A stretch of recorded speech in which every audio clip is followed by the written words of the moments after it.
नमस्कार दोस्तों, आपका आईडू एकेडमी में स्वागत है। दोस्तों, आज हम वर्ल्ड ज्योग्राफी में दुरंद लाइन के बारे में पढ़ेंगे। दुरंद लाइन इम्पॉर्टेंट है क्योंकि इस समय पर अफगानिस्तान का इशू काफ़ी आगे चल रहा है। तो कहीं ना कहीं आपको ज्योग्राफी से क्वेश्चन दुरंद लाइन पे बन सकता है। तो आज हम लोग समझते हैं कि दुरंद लाइन क्या है और किन दो कंट्रीज के बीच में है। तो जो दुरंद लाइन है वो आप इस मैप से देख सकते हैं कि ये पाकिस्तान और अफगानिस्तान के बीच में जो लाइन है उसी को ही आज के समय पर दुरंद लाइन बोलते हैं। अगर हम बात करें कि ये पाकिस्तान और अफगानिस्तान के बीच में ये दुरंद लाइन है तो कितने किलोमीटर की है, तो ये 2640 किलोमीटर की पूरी लाइन है। और इस लाइन को जो है, दुरंद लाइन को तालिबान जो है वो नहीं मानता है।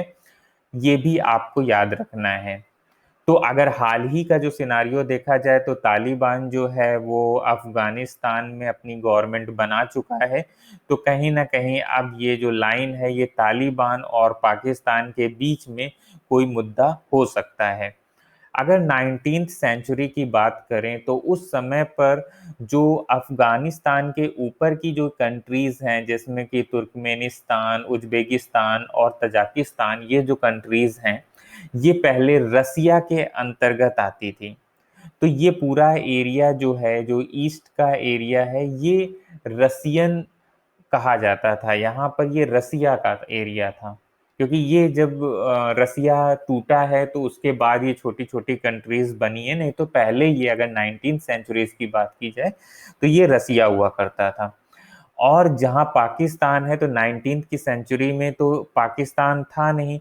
उस समय पर ये नीचे वाला जितना भी एरिया है वो भारत का होता था। तो अगर इस तरीके से देखा जाए तो 19th सेंचुरी की अगर बात करें तो जो अफगानिस्तान है वो ब्रिटिश और रसियन के बीच में एक बफर का काम करता था। क्योंकि 19th सेंचुरी में क्या था, 19th सेंचुरी में जो इंडिया था उसमें ब्रिटिश राज्य था। उस समय तो आज़ादी तो मिली नहीं थी। तो उस समय पर जो ब्रिटिश थे वो भारत पे राज कर रहे थे। तो इस तरीके से ये देखा जाए तो 19th सेंचुरी में अफगानिस्तान जो है वो रसियन और जो ब्रिटिश इंडिया, इनके बीच में जो है एक बफर कंट्री की तरह वर्क करता था।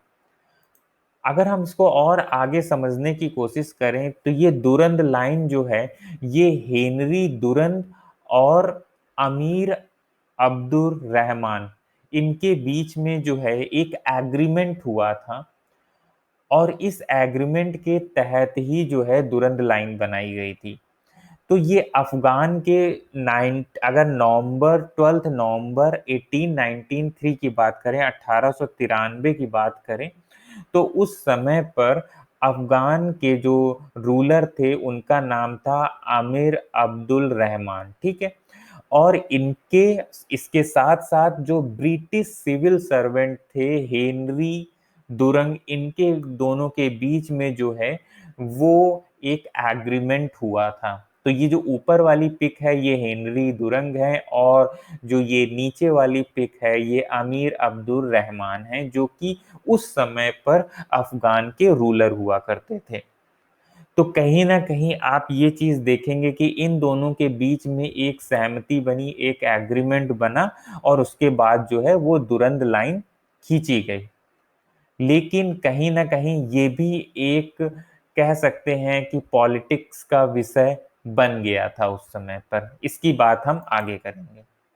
तो अगर हम इस चीज को समझें तो अभी आपको जो मैंने मैप दिखाया ये वाला, तो ये जो अफगानिस्तान है तो इसमें दो तरह के लोग ज्यादा रहते हैं। एक पश्तून के लोग ज्यादा रहते हैं और दूसरे होते हैं ताजिक। तो जितने भी यहाँ पर जो पीपुल हैं या तो वो ताजिक हैं या तो वो पश्तून हैं।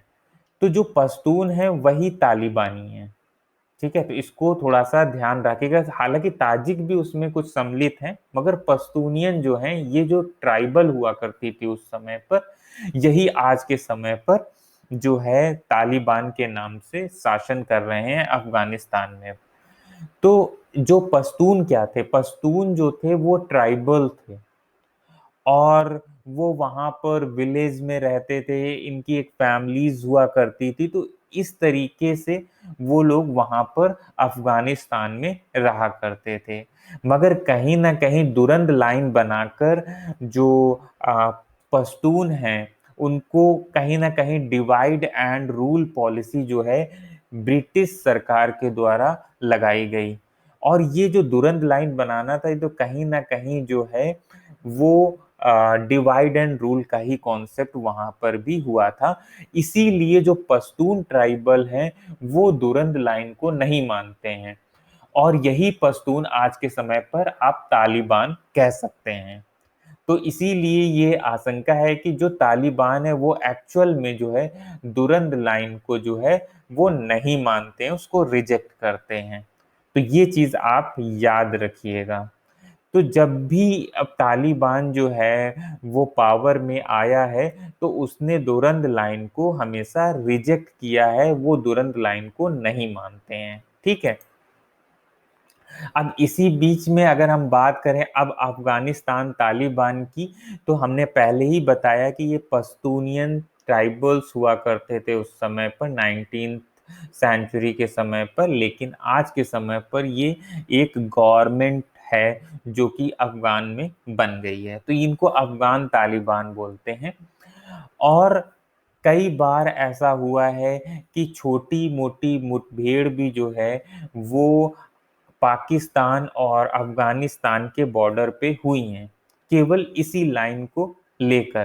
तो इसको आपको समझना पड़ेगा कि ये दुरंद लाइन कितनी इम्पोर्टेंट हो जाती है आपके आने वाले एग्जाम्स के लिए।